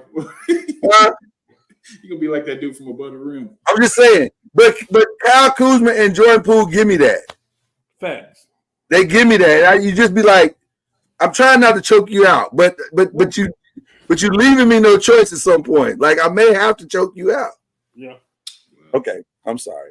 I apologize for the violent nature. We're not normally violent like that on this show, but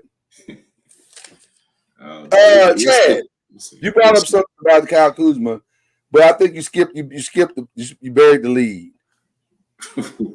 Do y'all trade under the circumstances? Let's have an honest conversation here.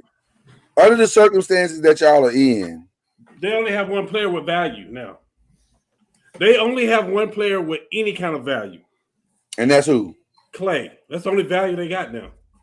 Because Steph, you're not doing that with Steph. You ain't doing that with Draymond. Clay is the only one. Everybody, Mike Douglas, everybody's on the table. Everybody's on the table. You can still do Chris Paul with his expiring contract.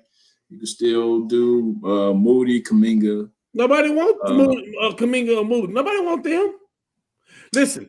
Nobody wants them. Not of a significant player that you can get back. Nobody wants that. Well, what do you want back? That's the real question. That's the first question you got to ask. What do you think y'all need? We need a big for sure. We need a big. Well, that's where Andre Drummond need to go.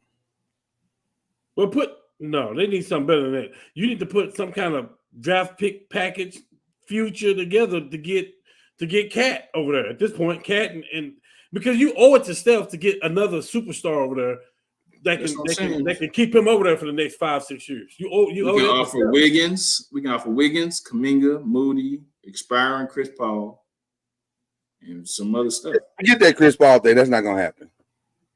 That is not gonna happen. I'm just saying, if you want to just, I would say this: Wiggins and Kuminga, Wiggins would. Well, will Wiggins want to go back? You ain't got no choice. Jesus. Okay. They had conversation. Yeah, the Timberwolves and Golden State have conversations about Wiggins going back. I would say this: if you could get Cat out of there, that'd be probably what you need. Yes, because that could solve a lot of problems. Yes. And you got to get his lazy ass up and down the court. You can instantly build around that. Yeah.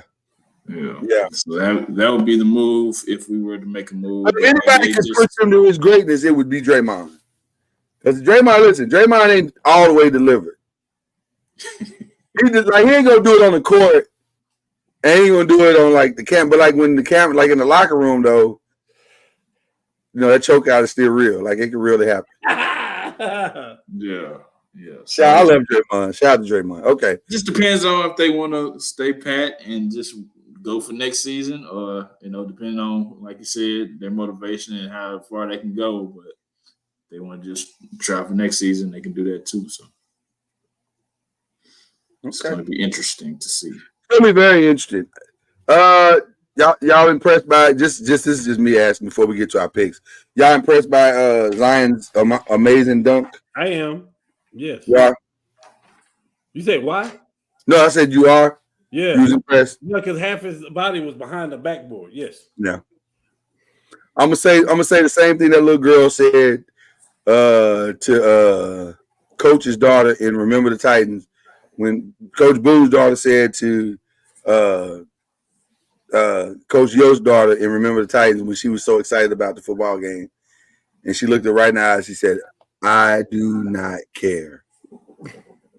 We've seen that. We've seen this before. We've seen him dunking and everything. I want to see it. I'll be impressed if he plays 82 games. What do you think, Cam? I just answered the question that you asked, bro. You answered the question. You answered the question. I'll be impressed. I don't know why I'm choosing violence today. I mean, I'm your Huckleberry. I don't know why I'm choosing violence today. I apologize. I apologize to our audience. This is not my normal tonality. I think I'm better about the Jim Harbaugh thing too. Man, I have clearly chosen violence today. But I apologize for that. But no, I don't care. I could care less. Matter of fact, I'm really tired of seeing Zion Williamson highlights. I don't want to see no highlights to the playoffs. As long as he plays 70 games, I'll be impressed. That's what I'm talking about. Now, that's more impressive to me than any dunk that you putting up. Yeah. Okay. All right. Ladies and gentlemen, it's championship week. Here we go. We got 5 questions, by the way. First game, Sunday. It's the Chiefs versus the Ravens. 2 p.m. Central for us, for all of us on these boxes. If you're watching this on the East Coast, it's 3 p.m. for you. But, gentlemen, who are you picking?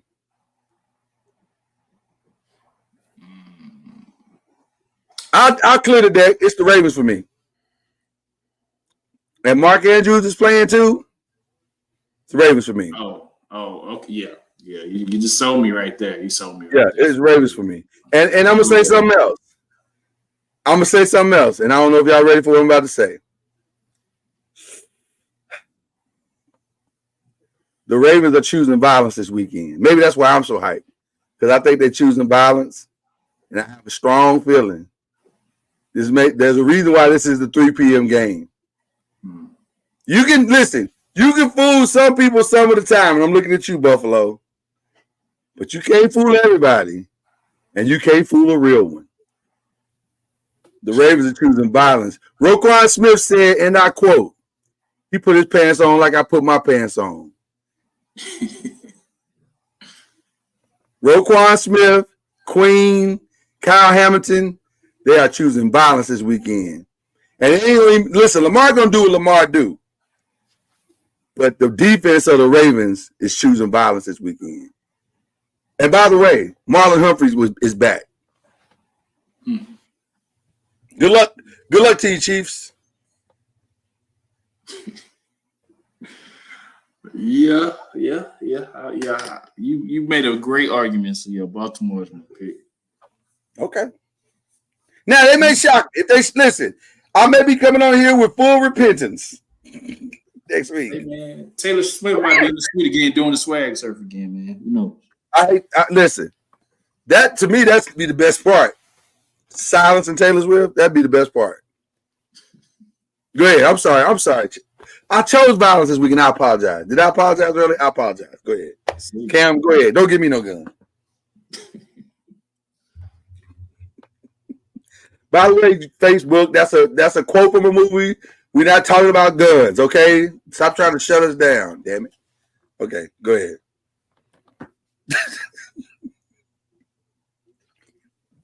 I knew your ass was gonna choose him. I knew it.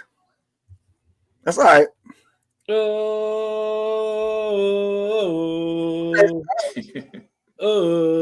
Let me just say this. One of us is gonna come on and repent next week. Yes, we are. We'll see which one it is. All right. The second game, I'm gonna be honest with you.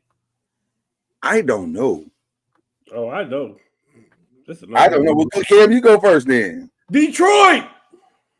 See, man, I'm gonna tell you something, man. Detroit, because I heard Debo Sanders is out too. That's another weapon out. I heard Debo is Detroit. I like they today, and most of all, coach. He is trending to not playing. He is trending to not playing. I'm going Detroit if he is playing. I'm going against who I thought was going to win the Super Bowl once the playoffs started. I'm gonna say this to you, Cam. I don't think you're telling a lie here, man. I saw something last week in the eyes of them Detroit boys. They smell it. Chad. I saw something, they believe. Yeah. They believe. They are not. They believe. They believe.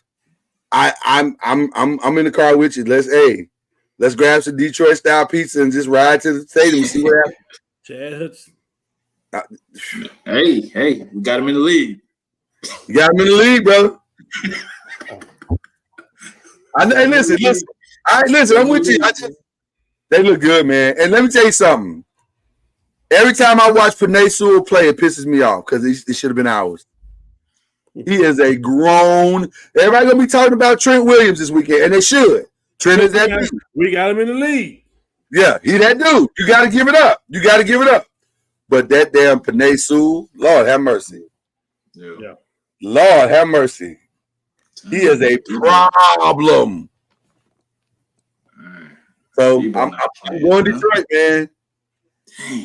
I'm going Detroit. If it was Debo, I'd probably say San Francisco. But no Debo, I'm going Detroit. And Glenn has coached his whole entire ass off this playoffs. So I'm going Detroit. Man, y'all gonna mess up the conspiracy that's going around. I know. But that Debo news is big. So if he doesn't play, you see it how Brock plays without all his weapons. So Detroit, yeah. I can tell you why I'm going with Detroit. Yeah. I seen some weakness in San Francisco secondary. I did too. It wasn't clean this past weekend. Yeah. You can test it. It was not clean. And I was like, Yeah. If you stay away from that left side, you can get to him. There's a reason why that left side is so strong, because that right side ain't. I like Detroit. I agree. That boy Gardner Johnson been talking cash money to Listen, it ain't bragging if you can back it up. Yeah. All right, we got 3 other questions though, because this is Royal Rumble weekend, my favorite pay-per-view of all year. So we got to ask the question: the main event, well, not the main event, but one of the main events, the Fatal 4-Way. Roman gonna get dethroned? No. Because Roman Rock is coming, baby. There it is. Yeah. Not yet. Yeah. Can I just say something? WWE right now is on fire. I'm sorry. With all due respect to the old man. With all due respect to the old man. I love the old man. He set the foundation. Yeah. That damn Triple H is on fire right now. God, but that's how you do it. That's how you hand it off. That's how you hand it off. That's how something's supposed to be handed off. Hey, man. You hand it off. I don't know if y'all watch NXT, but what he did last night by making Rock's daughter the GM of NXT. Come on, man. They're on fire right now. They're on fire. Fire.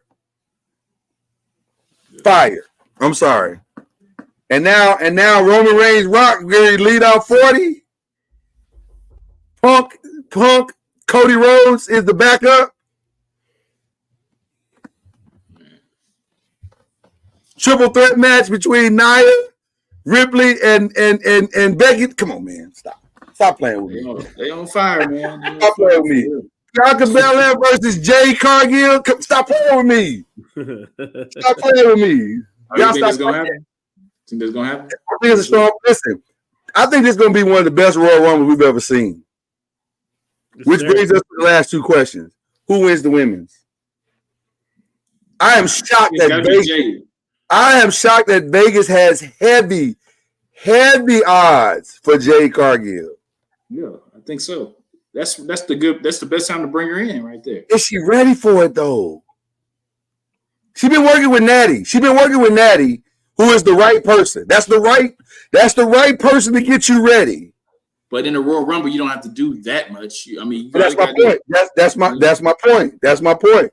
That's the right person to get you ready for an event like this. But guess who's coming back though? Sasha. Think so? Trinity. All right. Who you going with, Cam? You don't know what to do you, Cam? Don't you have to give it to Jade, though? I think she's gonna be maybe 29 to 30. She's gonna be one of them. I think either Sasha, Trinity, or Jade will be the last one to come in. If they're smart, Jade's the last one to come in. Because the place is they're gonna lose it. They're gonna lose it when she walks through. Yeah. Who you going with?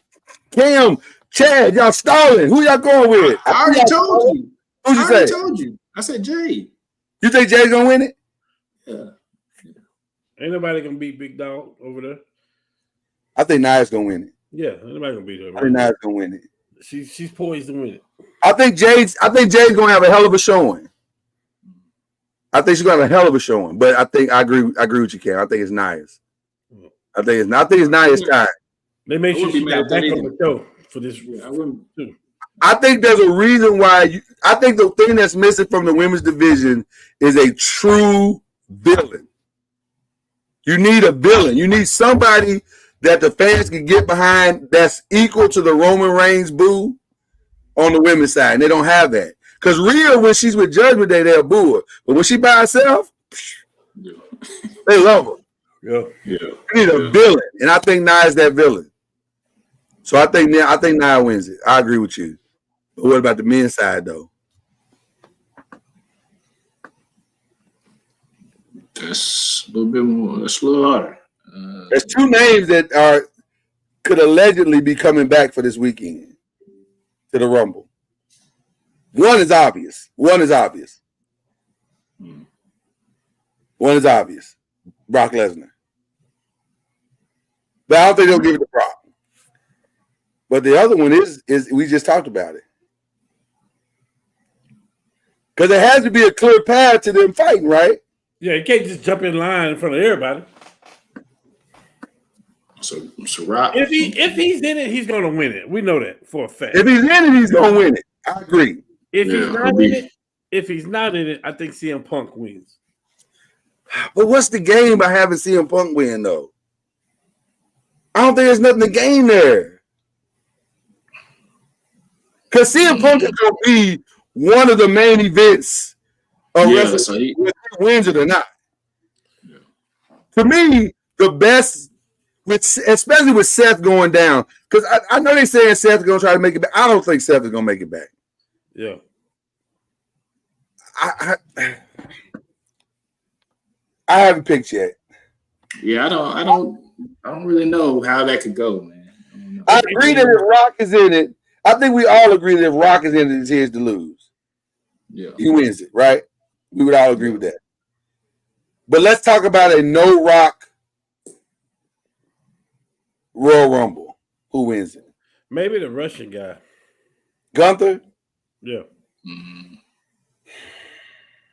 I wouldn't. I don't like that. Yeah. Maybe Drew McIntyre. No.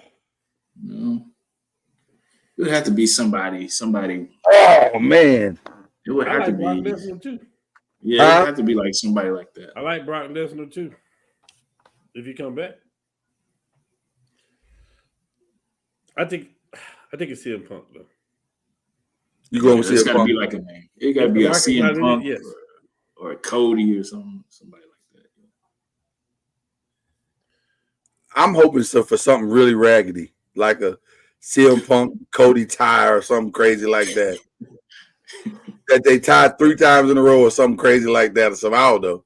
But I think I'm going to put my – we said a no Rock. Triple H has not let us down. Listen, on fire. He may have somebody else. He may have a Dean Ambrose coming. It may be somebody else coming back. We don't even know. Well, I heard. Listen, the rumor is MJF is coming. It could be. He has not re-signed. He did not re-sign with AEW. MJF. That could be it. He did not re-sign with AEW. To this end, he's not on the website anymore. I think that's it. I'm going with him. MJF is supposed to. It could come this weekend, and so could the Japanese kid Okada.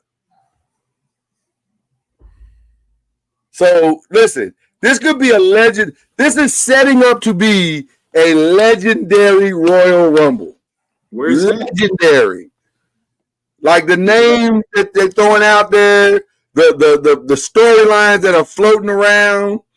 This could be a moment in time. But if I had to guess, if we are forcing each other to guess, the only one that makes sense not being The Rock, it's got to be Cody or CM Punk. They've built it up too much for it not to be. You make it throw Randy Orton in there, maybe. Yeah, but to come back, I don't know. I think that surprise MJF thing would be. I'm gonna say it's oh man. I'm gonna go the opposite of Cam, even though, but I'm only going the opposite because that just makes sense. If it ain't CM Punk, it's gonna be Cody winning back to back. But my gut is telling me it's gonna be The Rock. Because that's what makes the absolute most sense. And because what you could do easy is have The Rock fight Roman, and then your boy has to give up the belt for Elimination Chamber, which would give CM Punk and Cody the opportunity to fight at WrestleMania. So I don't know, but this is the fun time of the year, y'all. As we all know, we ramping up to college basketball. We got WrestleMania season.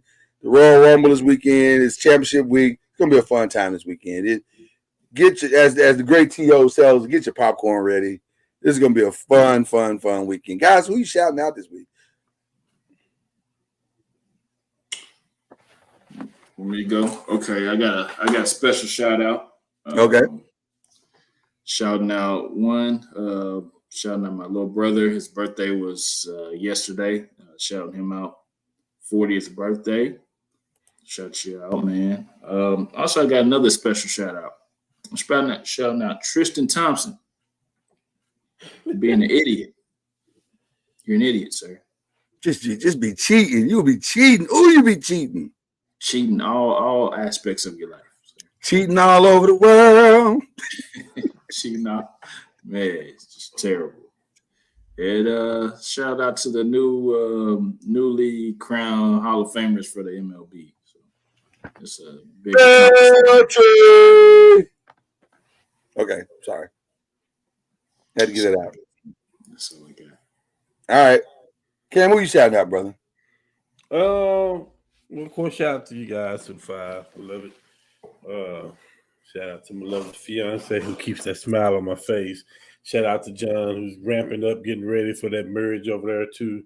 What they got going on? USF. What is the UFL now?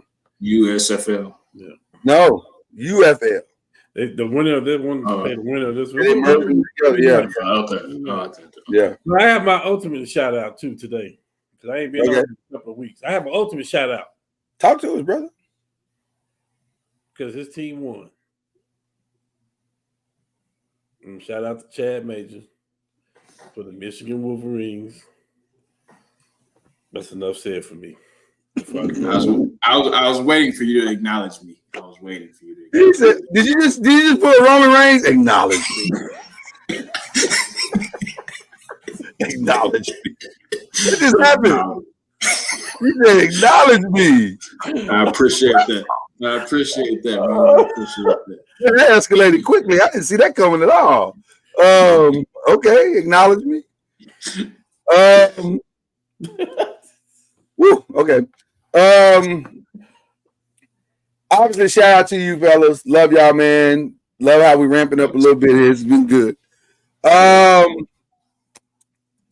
gonna shout out Coco Gauff, who is playing some of the best. I know the Australian Open is one of those things that we forget is happening because of the time difference, so a lot of us don't see it, but I've been watching. Coco Gauff is in her zone right now. And I'm telling you, she got a tough match coming up tomorrow, or I guess tonight. Between with the young lady Sabalenka, I think is her name. That's gonna be a tough one for her. But if she play like she's been playing, she in her bag right now. She looks fantastic. She made that leap that we all remember Serena making back in the day, where she kind of win one, but then she'd like lose a couple. But you could tell she was trending in the right direction. Then all of a sudden, it was just like Serena something just clicked, and she's looked unbeatable. That's how Coco looks now. She looks unbeatable. So I'm so impressed by her, man. And she's next. She's next for sure. She is for sure next. So I want to give her a shout out. And I think that's all my shout outs, y'all. I think that's it. I could give a shout out to Netflix, but we'll do that another time. And I could give a shout out. By the way, shout out to Jeffrey Lurie for pulling a gangster move today and making Nick Sirianni come into the camera and say, "Go hold yourself accountable. Wow. You were terrible this year. Go tell the people what you go do to fix it." That's some gangster stuff right there. Oh, actually, that's not really a shout out. That was just me being sarcastic. Because it was all Jeffrey Lurie's fault, but that's a whole nother conversation. What? Okay, no more violence. All right, Cam, fine. No more violence. Cam want me to be the good guy again.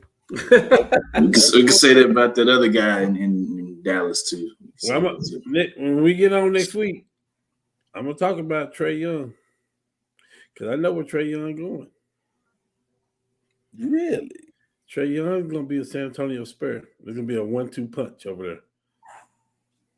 Man. To be continued. Shout out to Jesse Townsend, too, by the way. Love me, sir. Father love. Love me some Jesse Townsend. All right. We got to get out of here. This show is going long, but we had to because there's a lot going on. A lot going on today. So we had to get it out of our system. So that is the great Killer Cam, who is high on love. Very high. High on love. Like, very. Yeah. It's like a weed to him right now, just smoking daily. Just come on now. Purple haze is what he's at with his love. Just purple haze. And of course, the incomparable Chad Major. I'm Lloyd Spence, ladies and gentlemen. Chad Major is just so cool. He's like, even though he's wearing his hat to the back, don't want anybody to see the Michigan today. I don't understand what that's about. I don't get that. They still won a championship. So why you want to wear the Michigan? Oh man, are you in euphoria or are you mourning? Choose, man. You gotta choose. Black hat, man. It's black hat for Black Day. Tough. You can't make some people happy. That's what I'm trying to say. You win a championship, now you don't even want to wear a championship gear. Hey, black hat for Black Day. They don't take the championship, Chad. Hey, shout out to Sharon Moore, will be the next coach. Shout out to Sharon. Black man out here cleaning up the mess once again. Okay. We love y'all very much. We out to see.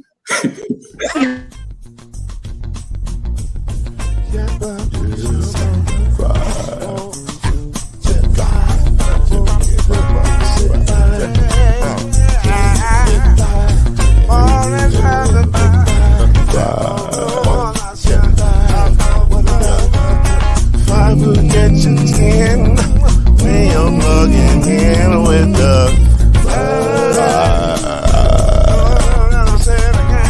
there's no mystery. Let's make history with the oh, the song 2 and 3. Add 1 more plus me and do the